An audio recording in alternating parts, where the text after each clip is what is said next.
Working president KTR గారు అయిన రైతుల పక్షాన మరియు ఇక్కడ జరుగుతున్న అరాచకాలపైన దొంగతనాలపైన వాటిపైన మాట్లాడినందుకు గాను నిన్న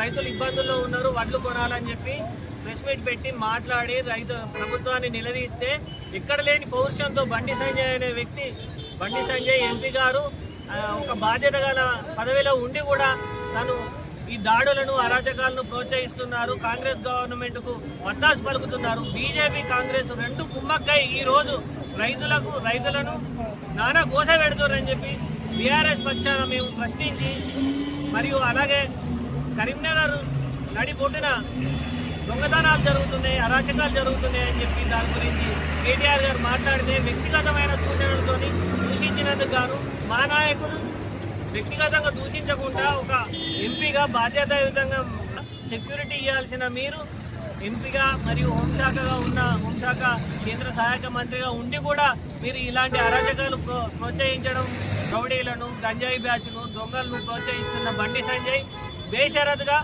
ఇలాంటి ఒక ఎమ్మెల్యేకే రక్షణ లేకుండా పోయింది. రాష్ట్ర ప్రభుత్వం కూడా బండి సంజయ్కి వత్తాసు పలుకుతుంది.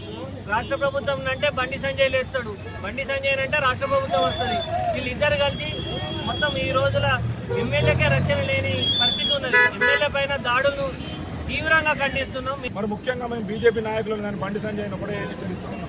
మా నాయకుడు మొన్న కేటీఆర్ గారు మరి మీరు ఏం చేస్తున్నారని మాట్లాడితే నువ్వు ఇష్టం ఉన్నట్టు నోటికి వచ్చినట్టు మాట్లాడినావు. కానీ మేము ఆ రోజు దాడి చేయాలంటే మాకు చేయరాదా? కానీ మేము ఒక సభ్యత సంస్కారంతో ఉన్నాం కాబట్టి తెల్లారి అడిగినా నువ్వేం చేస్తున్నావు, బహిరంగ చర్చకు సిద్ధమా అని మా పాడి కౌశిక్ రెడ్డి గారు అడిగితే నీ గుండాలను పంపించాము, దాడి చేసినాం. దాడులే కావాలనుకుంటే మరి ఇక్కడ ఉన్న కార్యకర్తలు గతంలో ఉద్యమంలో ఎన్నో దాడులు చేసిన చరిత్ర మాకుంది. దాడులు ముఖ్యం కాదు, మనకు కావాల్సింది అభివృద్ధి. నీకు దమ్ముంటే నువ్వు రాజీనామా చేయి, గుండాయుధం కాదు.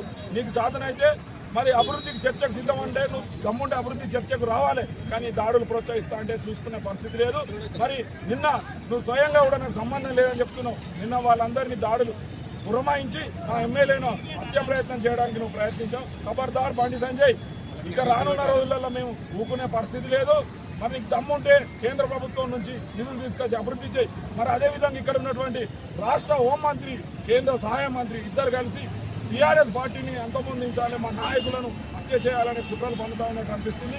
రాష్ట్రంలో శాంతి భద్రతలు లేకుండా ఇద్దరు హోంమంత్రులు కలిసి పార్టీపై బదనామాలు చేస్తారు. మరి ఏమన్నా అంటే మీ భాష అంటారు. మరి రేవంత్ రెడ్డి మాట్లాడుతున్న భాష మరి స్వచ్ఛమైన భాషన మరి ఆలోచించాలి. మీకు ఏదైతే ఉంటుందో ఆ విధంగా సమాధానం ఇచ్చడానికి సిద్ధంగా ఉన్నాం. మాపై దాడి చేసిన, మా క్యాంపా కార్యాలయం పైన దాడి చేసినటువంటి అందరి మీద కేసులు పెట్టి మరి వాళ్ళని శిక్షించాలి. మరి రానున్న రోజుల్లో ఇటువంటి పరిస్థితులు మాత్రం పునరావృతమైతే కార్యకర్తలు చేతులు మూసుకొని ఊరుకునే పరిస్థితి లేదు. మరి నిన్న జరిగిన దానికి బండి సంజయ్ గారు హోంమంత్రిగా ఉన్నారు కాబట్టి, వారు హోంమంత్రిగా ఉండి శాంతి భద్రతలు అదుపులో లేవు కాబట్టి హోంమంత్రి పదవికి రాజీనామా చేయాలని మేము డిమాండ్ చేస్తాం.